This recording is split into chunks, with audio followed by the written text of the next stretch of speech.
आप देख रहे हैं एसडीएम न्यूज़। मैं हूं रियाज अंसारी। इस वक्त मैं महाराष्ट्र के ऐतिहासिक शहर औरंगाबाद से बात कर रहा हूं।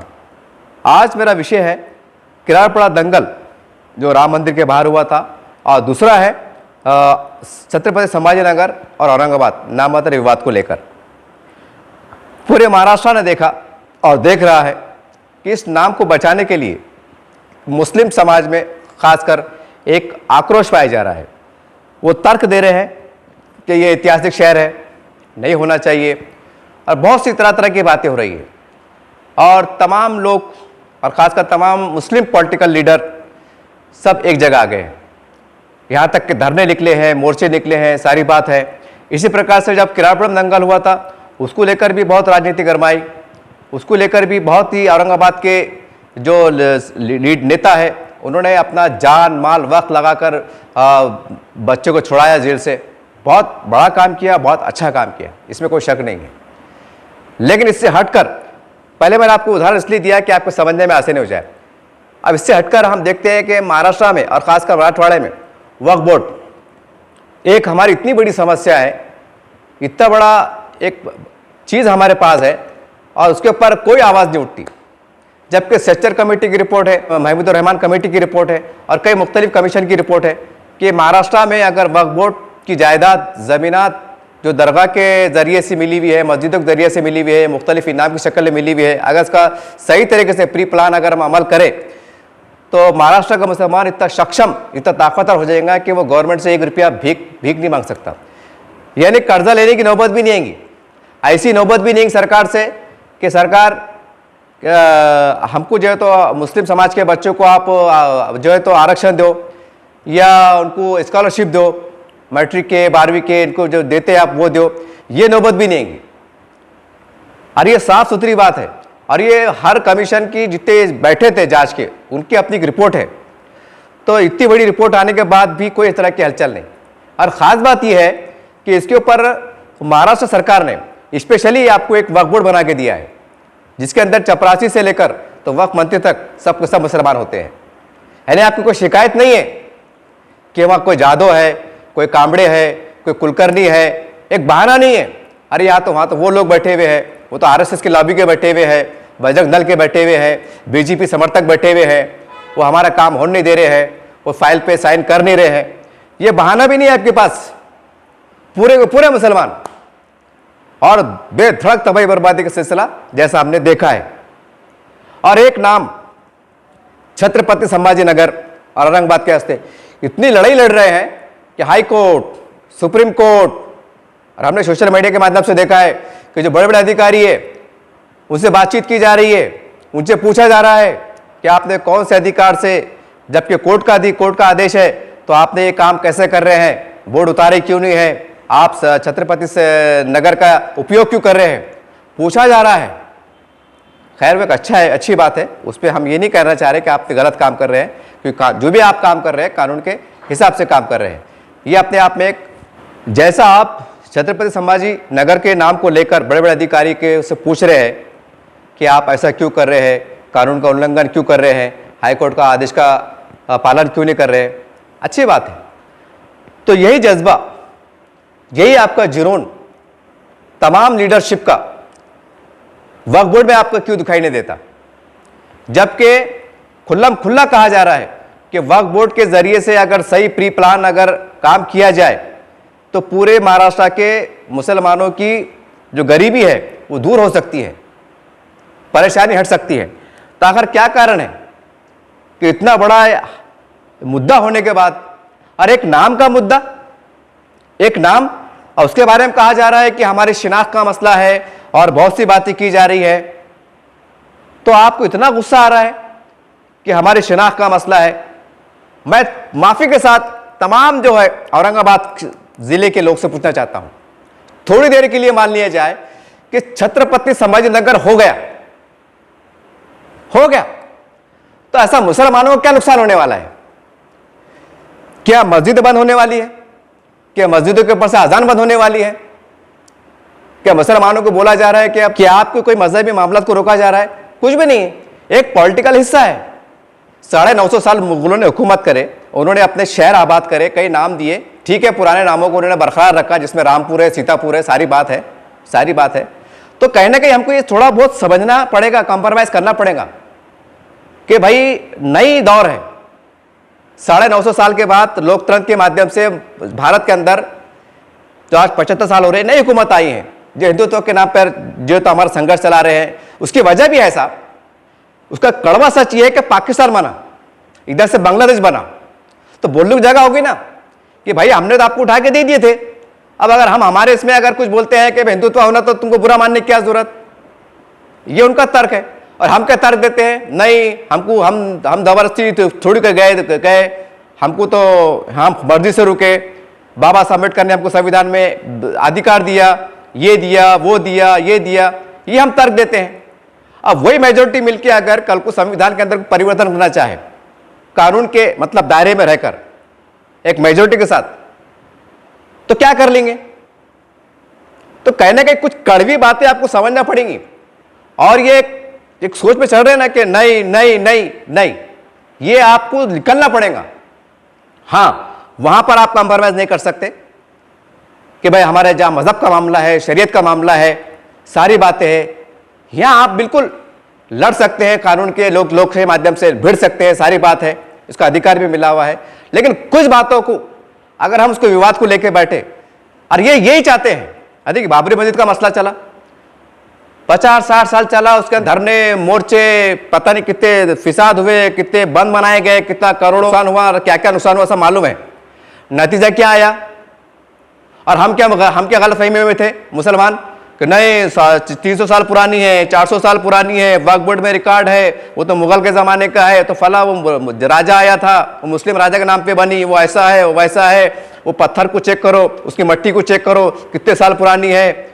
और वहाँ के मस्जिद के इमाम को तनख्वाह दी जाती थी, वो सिलिपा, तनख्वाह, वहाँ के वक्फ बोर्ड के रिकॉर्ड, अरे रे रे रे रे, इतने बातें हुई और डट के लड़ रहे थे, पूरे डंक की चोट पे चढ़ रहे थे, नहीं, और ये भी बोल रहे थे कानून पे छोड़ दिए, सुप्रीम कोर्ट जो फैसला करेगा, हाई कोर्ट फैसला करेगा।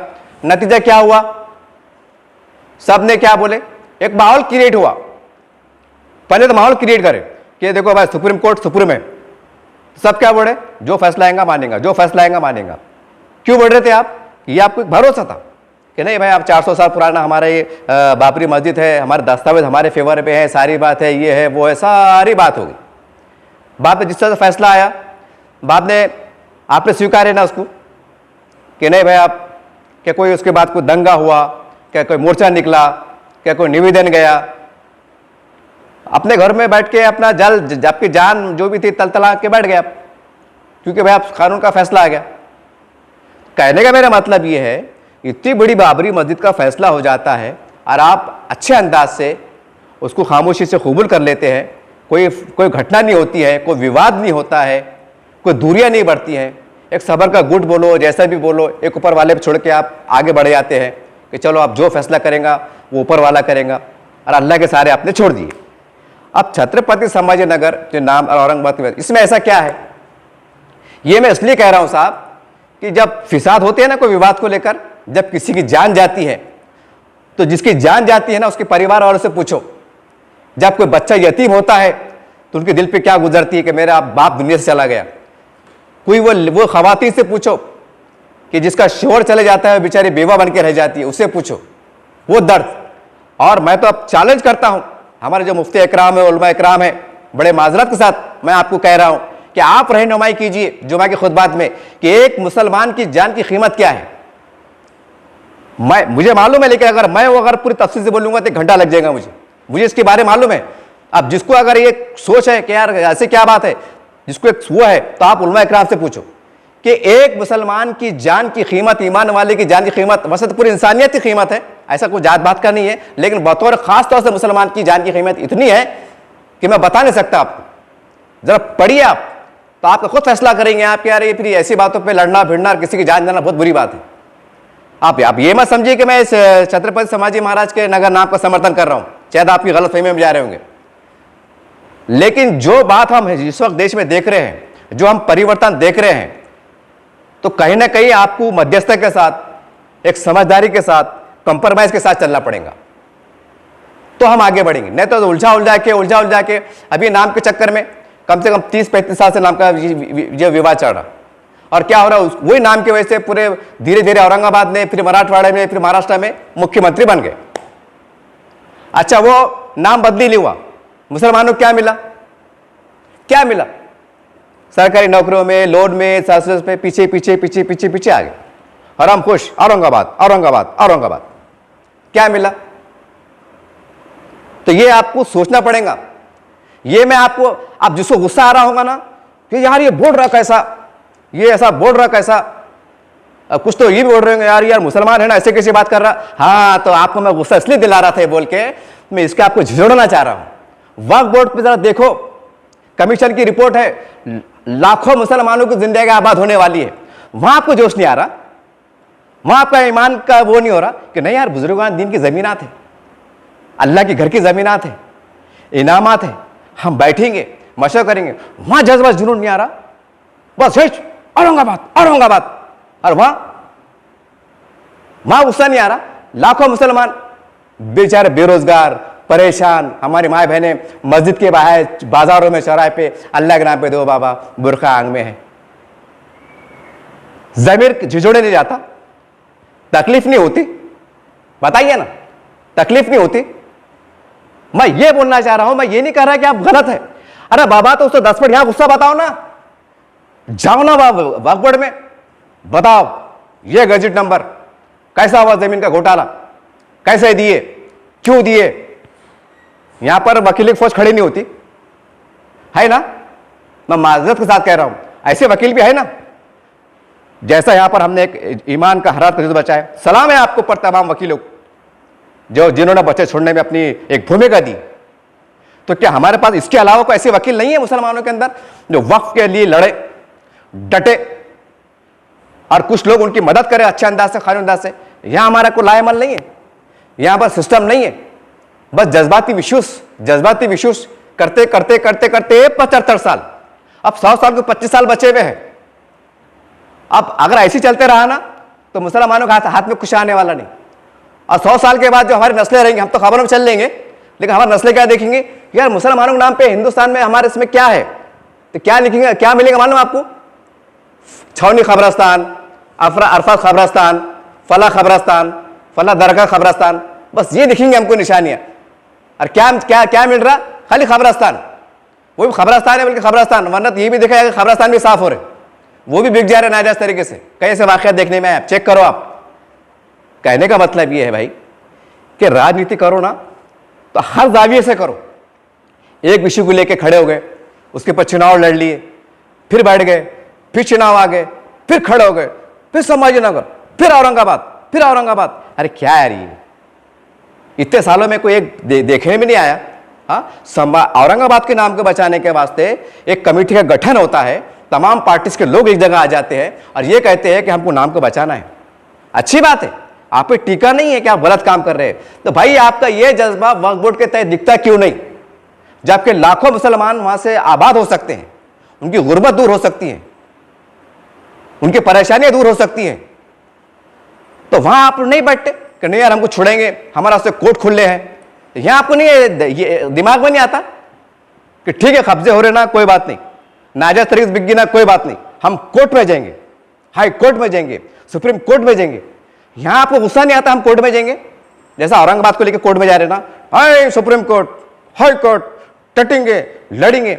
यहां एहसास नहीं हो रहा, यहां फेसबुक पे इस पे नहीं चला रहे कि वक्फ बोर्ड का क्या हो रहा, वक्फ बोर्ड का क्या हो रहा।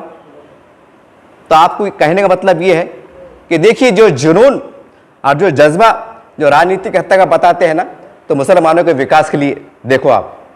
कभी आपने गए क्या जो जहां से लोन मिलता, वहां विकास मंडल है, कई मंडल बनते हैं, ओबीसी मंडल है, कभी आप गए कि यार यहां पर कितने % मुसलमानों को मिला? क्योंकि ओबीसी में मुसलमान भी आते हैं ना, कभी वहां जाके आंकड़े निकाले क्या? कहीं जाके भाई क्या बात है, यहां पर इतनी भर्ती निकली थी, क्या बात है? कि कभी आपने इसके ऊपर गौर किया? कभी वहां पर जाके पूछताछ की ताकि बच्चों को हौसला मिले कि नहीं यार हमारे पीछे खड़े हुए हैं? नहीं, बस कोई एक मंदिर का मसला आ गया, मस्जिद का मसला आ गया, दरगाह का मसला आ गया, खबरस्तान का मसला आ गया, खबरस्तान मास्टर प्लान में जा रहा, मस्जिद मास्टर प्लान में जा रही, और अपना उसके ऊपर राजनीति चढ़ रही, 5 साल 10 साल निकल जा रहे। और उसके अंदर हो रहा क्या, हिंदू मुस्लिम के अंदर नफरतें बढ़ रही।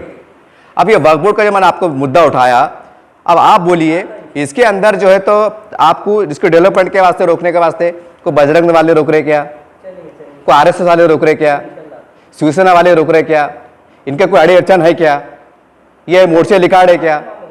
नहीं, एक कानून बना हुआ है, एक बोर्ड बना हुआ है, एक मंडल बना हुआ है, वक्फ बोर्ड बना हुआ है, आप वहां पर जाइए, सारी बात है।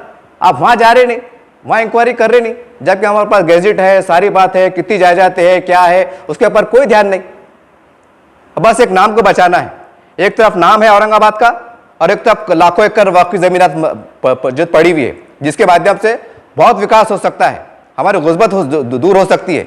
तो वहां हमको कोई एहसास नहीं, कोई एहसास नहीं, बस नाम बचेगा, नाम। अरे बाबा क्या करते हैं, अब मैं है समझो, हाँ, अब मैं निजाम साहब का पोतरा पकड़ के चलो आप, उदाहरण तौर पर, मगर क्या फायदा, जेब में चाय को 5 रुपए नहीं, और क्या था बोले निजाम सरकार के पोतरे। एक एग्जांपल दे रहा मैं आपको, ये भी मैं इसलिए दे रहा आपको कि आज से 5-6 साल पहले अखबारत में आया था, टीपू सुल्तान रहमतुल्लाह अलैह के जो वंशवाड़ है, बहादुर शाह जफर के वंशवाड़ है, एक कलकत्ता में और लखनऊ में क्या काम कर रहे हैं मालूम उनकी खवातीन? आप सर्च करके देखो, एक घर के अंदर बर्तन मारने का काम कर रहे, बर्तन धो रहे, और क्या पूर्वज कौन? बहादुर शाह जफर।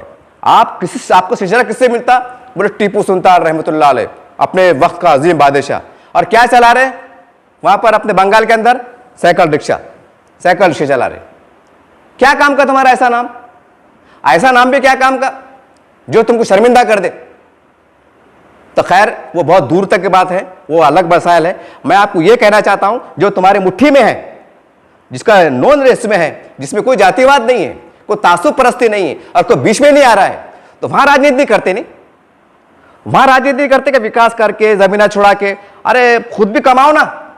अब यहाँ क्या होता, नक्को भाई, अब कई लोगों को बात कर रहा, भाई साहब जाओ ना, नहीं बोले यार अंतर साहब कैसा, बोले लोग इल्जाम लगा देते, लोग बोलते जमीन ढाप रहा हूंगा, इसका कोई मुफाद होगा, कोई ऐसा होगा, ऐसा खुला ऐसा बातचीत चलती है ऊपर में।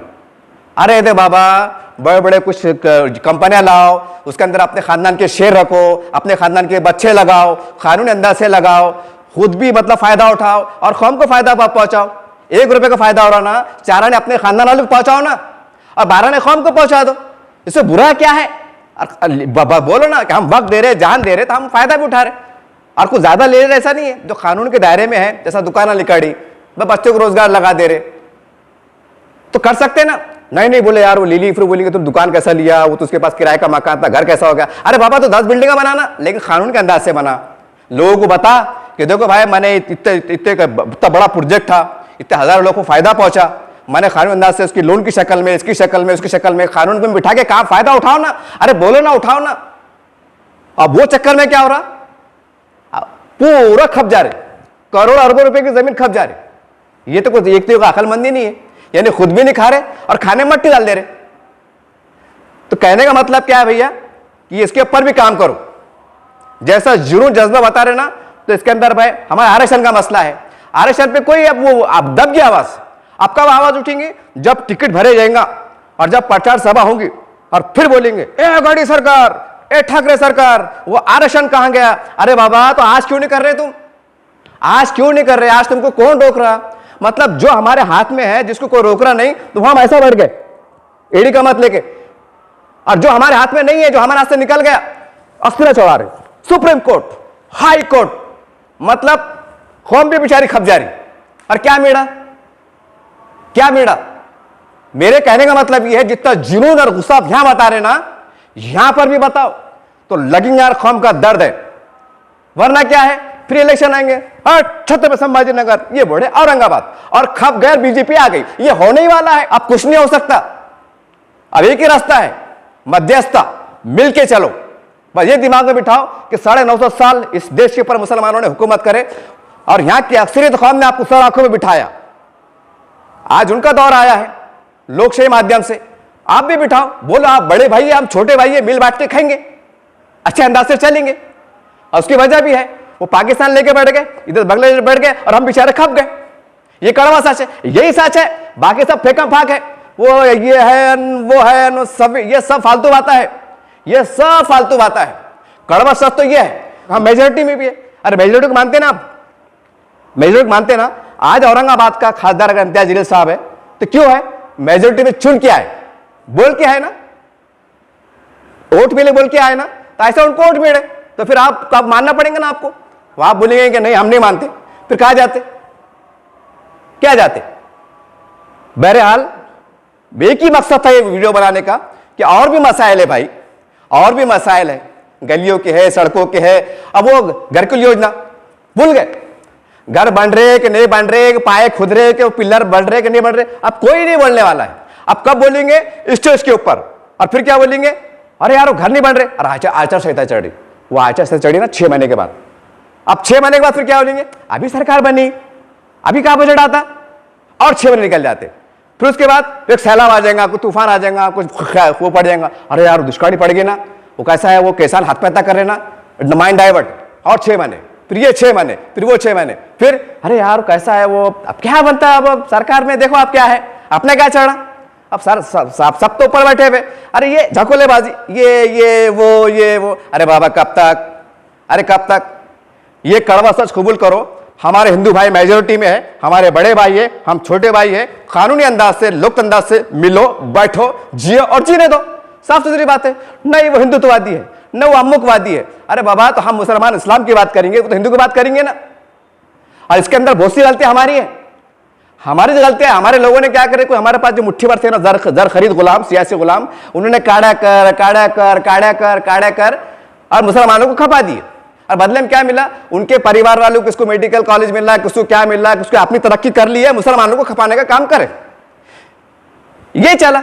मुसलमानों को क्या मिला? और फिर बोलते सेकुलर सरकार है, अरे बाबा जब सेकुलर थे, तुम सारी बातें थी, तो मुसलमानों को सत्यानाश क्यों हुआ?